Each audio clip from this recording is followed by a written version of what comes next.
بسم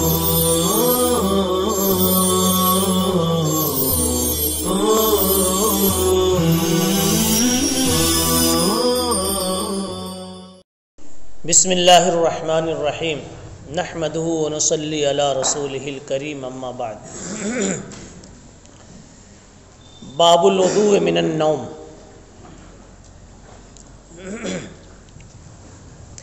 نیند کی وجہ سے وضو کے واجب ہونے کا بیان۔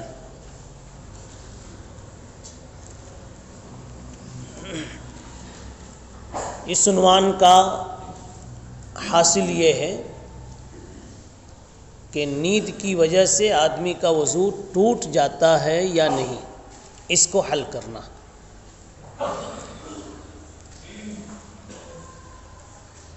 پہلے روایت دیکھ لیتے ہیں، پھر مسئلے پر گفتگو کر لیں گے۔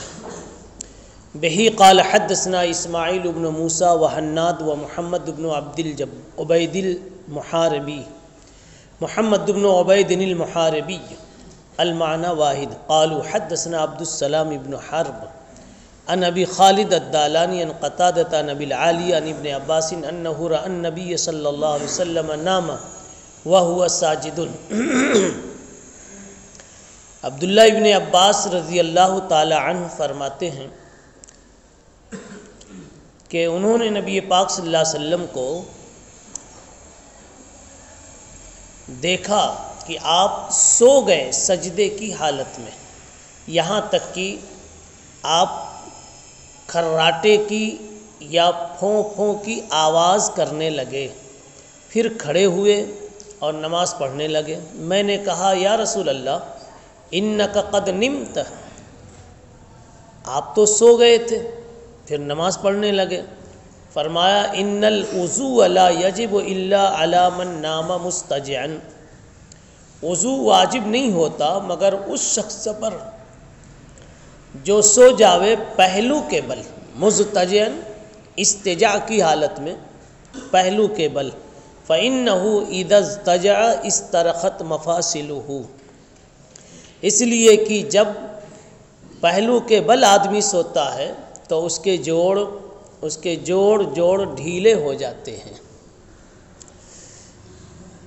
روایت آپ کے سامنے آ گئی۔ مسئلے پہ پہلے گفتگو اب کر لیجئے، نیند ناقض وضو ہے یا نہیں؟ نیند کے سلسلے میں بنیادی بات یہ پہلے سمجھیں کہ نیند اپنی اصل کے اعتبار سے ناقض وضو نہیں ہے، اس لیے کہ وضو نام ہے طہارت کا، اور شے ہمیشہ اپنی ضد سے زائل ہوتی۔ اجالا اندھیرے کے آنے سے جاتا ہے، اندھیرا اجالے کے آنے سے جاتا ہے۔ تو نیند نام ہے طہارت کا، وضو نام ہے طہارت کا، تو ظاہر سی بات ہے کہ وضو اسی وقت جائے گا، اسی وقت فاسد ہوگا، باطل ہوگا، ٹوٹے گا جب کہ کوئی نجاست عارض ہو۔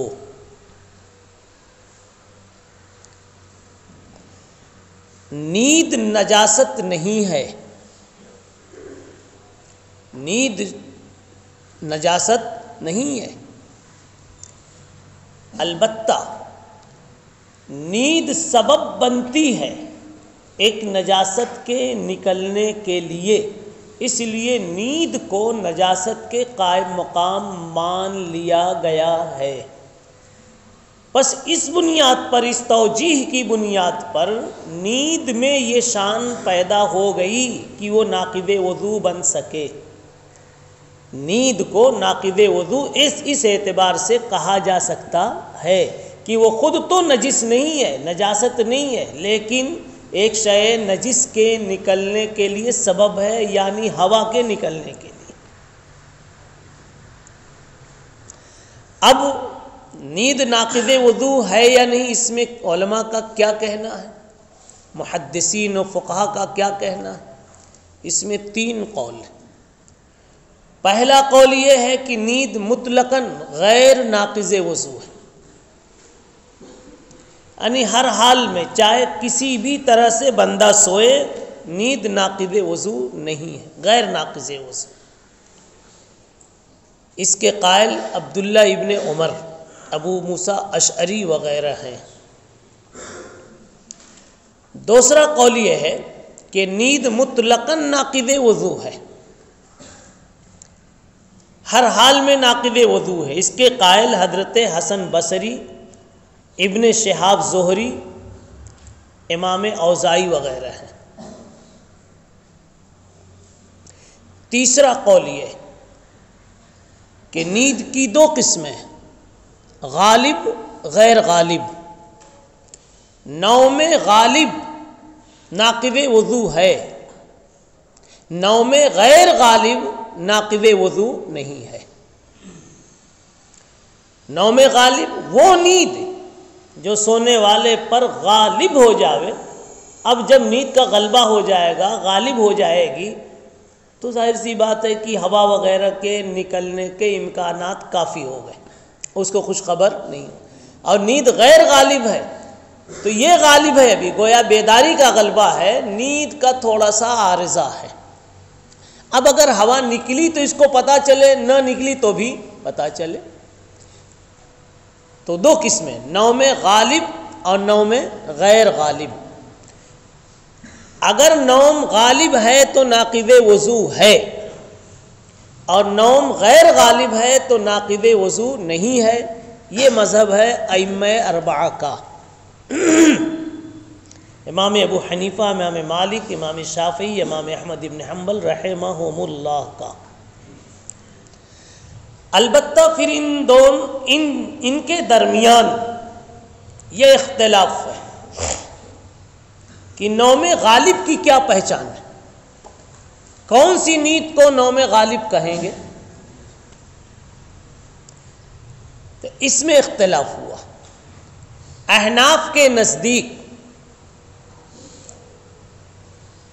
اعضاء کا تماسک فوت ہو جائے، زوال تماسک اعضاء، اعضاء کی پکڑ کی طاقت ختم ہو جاوے، اتنی نیند آ جاوے کہ اعضاء کی جو پکڑ ہے وہ تماسک کی طاقت فوت ہو جاوے۔ فوات تماسک کا نام سمجھے، فوات تماسک مقعد کا نام نوم غالب ہے۔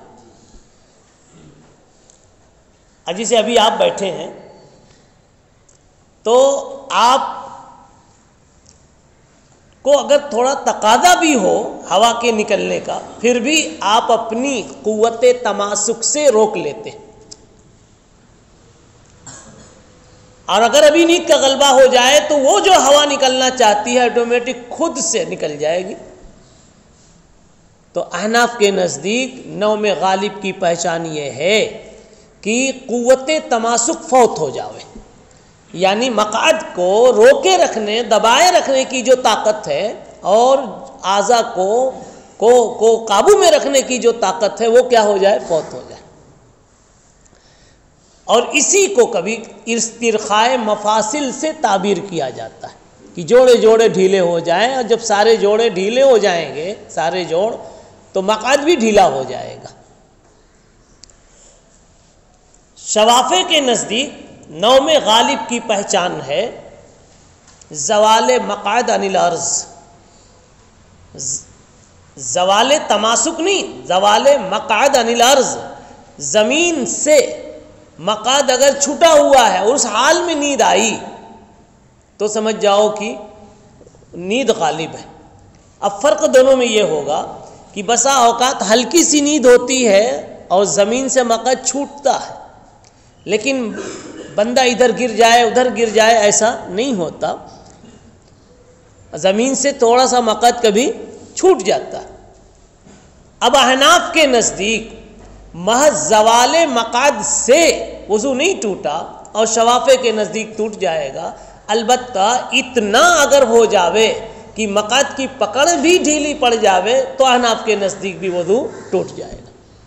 اسی لیے احناف نے بطور علامت کے ایک جزیہ لکھا کہ اگر کوئی آدمی کرسی پر بیٹھا ہو، دیوار کے پاس بیٹھا ہو ٹیک لگا کر، تو اب اگر اس کو اتنی گہری نیند آ گئی ہے کہ اگر وہ ٹیک ہٹا لیا جائے، وہ تکیہ ہٹا لیا جائے تو وہ گر جاتا، تو سمجھ جاؤ کہ اس وقت اس کا مقعد ڈھیلا ہو چکا ہے، تماسک ختم ہو چکا ہے۔ تو یہ جو ٹیک لگانے کا جزیہ ہے اسی اصل پر متفرع ہے۔ اصل یہ ہے تماسک ہے یا نہیں، تماسک کا زوال ہو گیا یا ابھی تماسک باقی۔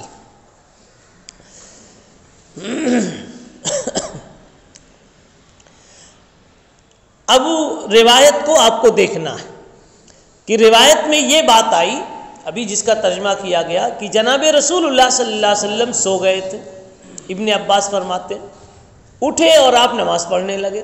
ابن عباس نے کہا یا رسول اللہ آپ تو سو گئے تھے، اور اٹھ کر کے پھر پڑھنے لگے، حالانکہ آپ کھراٹے بھی لینے لگے تھے۔ تو آپ نے فرمایا کہ وضو اس پر واجب ہوتا ہے جو کہ پہلو کے بل سوئے پھر اٹھے، میں تو چت لیٹا ہوا تھا۔ اس سے پتہ کیا چلا کہ اصل میں آدمی جب چت لیٹا ہوا ہے تو مقعد اس کا بدھا ہوا ہوتا ہے، اس میں ہوا کے نکلنے کے امکانات نہیں ہوتے، بہت کم ہوتے، جبکہ نیند بہت ہلکی ہو تو بالکل ہی نہیں نکلیں گے۔ اب پہلو کی صورت میں یہ ہوگا کہ تھوڑی بھی نیند کا اثر، تھوڑا بھی کچھ اثر ہوا تو چونکہ مقعد زمین سے نہیں لگا ہوا ہے، پہلو میں آدمی بازوؤں پر لیٹا رہتا ہے، تو ہوا کے نکلنے کے امکانات بڑھ جاتے ہیں۔ اس وجہ سے آپ نے کہا کہ میں تو ایسا لیٹا تھا اور اس میں امکان نہیں ہوتا۔ تو اب جواب میں جو روح ملی وہ یہ کہ جس شکل میں نیند کی، جس شکل میں خروج ریح کا امکان ہو وہ تو ناقض وضو ہے، اور جس میں خروج ریح کا امکان نہیں وہ ناقض وضو نہیں۔ یہ جواب کی روح بنی۔ یہاں ایک چھوٹی سی بات ہے اور کہ رسول اللہ صلی اللہ علیہ وسلم سو کے اٹھے، نماز پڑھنے لگے۔ ابن عباس رضی اللہ عنہ نے سوال کیا تو آپ یہ بھی کہہ سکتے تھے نا نوم الانبیاء غیر ناقض، یہ مسلمہ ہے کہ انبیاء کی نیند ناقض وضو نہیں ہوتی، انبیاء کی نیند ناقض وضو نہیں ہوتی۔ کیوں؟ اس لیے کہ میری آنکھ تو روتی ہے، یہ سوتی ہے، لیکن ہمارا دل نہیں سوتا۔ تنام عینای ولا ینام قلبی، رسول اللہ صلی اللہ علیہ وسلم نے فرمایا میری آنکھیں تو سو جاتی ہیں، دل نہیں سوتا۔ جب دل بیدار ہوتا ہے تو دل ہی سے تو سارا شعور ہے، بس اگر ہوا نکلی نہیں نکلی اس کا پتہ تو دل کو چل ہی جائے گا۔ اس لیے انبیاء کرام کے سونے سے ان کا وضو نہیں ٹوٹتا۔ تو جب یہ مسلمہ ہے تو ابن عباس نے جب پوچھا کہ آپ سو گئے پھر اٹھ کر کیوں پڑھنے لگے، تو آپ کو یہی جواب دے دینا تھا کہ میں نبی ہوں اور نبی سو جائے تب بھی وضو نہیں ٹوٹتا، مگر آپ نے یہ جواب نہ دے کر کے یہ جواب دیا کہ وضو اس پر واجب ہوتا ہے جو مستجعن سو جاوے۔ ایسا کیوں؟ جواب یہ، اس کی علت یہ ہے کہ اصل میں آپ اگر جواب دیتے کہ انبیاء کا وضو سونے سے نہیں ٹوٹتا، ایک جزئی بات ہوتی، صرف نبی کا مسئلہ حل ہو جاتا، نبی کے متعلق جو سوال تھا اس سوال کا جواب ہو جاتا، امت کی نیند کا مسئلہ حل نہیں ہوتا۔ اس لیے آپ نے ایک کلیے کے طور پر جامع جواب نصیب فرمایا، عطا فرمایا، اور یہ کہا کہ بھائی میرا تو چھوڑو، یہ اسلوب حکیم ہے، میرا تو چھوڑو کہ میں کیوں سویا اور پھر اٹھ کر کے کیوں پڑھنے لگا، تمہارا یہ مسئلہ ہے کہ ایسے سوؤ گے تو وضو ٹوٹ جائے گا اور ایسے سوؤ گے تو وضو نہیں ٹوٹے گا۔ تو یہ اس کو کہتے ہیں جامع جواب، اسلوب حکیم پر مشتمل جواب۔ قال ابو عیسیٰ ترمذی فرماتے ہیں کہ ابو خالد کا نام یزید ابن عبد الرحمن ہے، اور اس باب میں حضرت عائشہ اور ابن مسعود اور ابو ہریرہ رضی اللہ تعالی عنہم سے بھی روایت ہے۔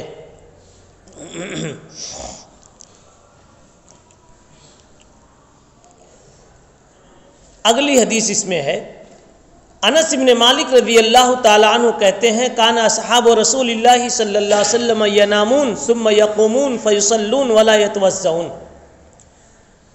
صحابہ کرام کا معمول یہ تھا کہ صحابہ سو جاتے تھے، پھر اٹھ کر کے نماز پڑھنے لگتے تھے اور وضو نہیں کرتے تھے۔ یعنی ایسا ہے کہ مسجد نبوی میں عشاء کے لیے، فجر کے لیے جو سونے کا ٹائم ہوتا ہے عموماً کہ عشاء میں کبھی، تو آپ صلی اللہ علیہ وسلم کے پہنچنے میں دیر ہو گئی تو صحابہ بیٹھے بیٹھے وہیں لیٹ جاتے تھے، پھر اٹھ کر کے پڑھنے لگتے تھے، وضو نہیں کرتے تھے۔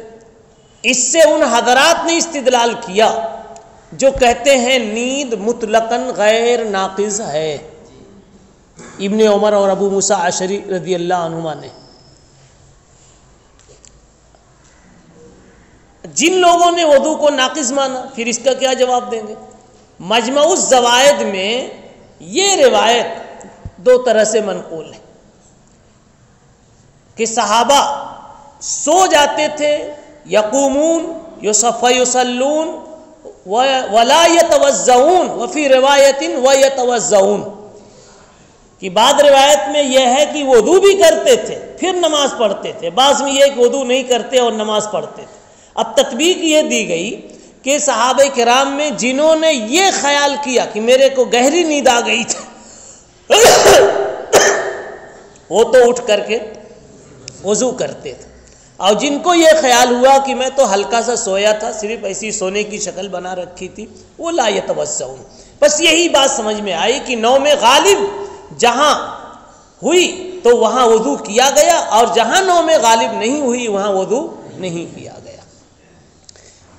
اس لیے ائمہ اربعہ کا جو مسلک ہے وہ نوم کے غلبے اور عدم غلبے پر مبنی ہے۔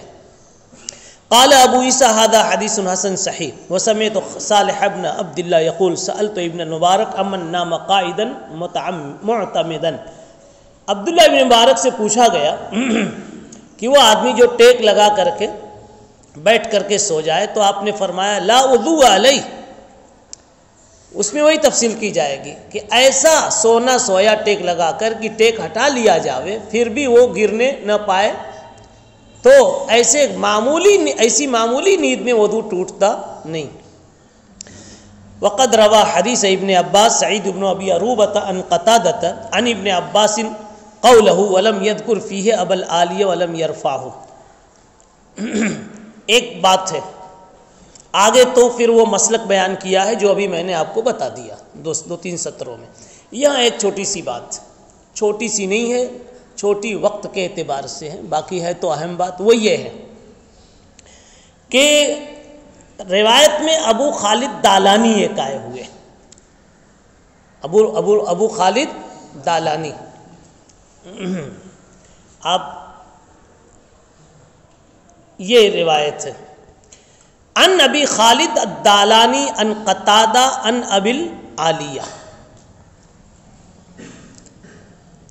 ابو خالد دالانی روایت لے رہے ہیں قتادہ سے اور وہ لے رہے ہیں ابو العالیہ سے۔ دو مشکل ہے۔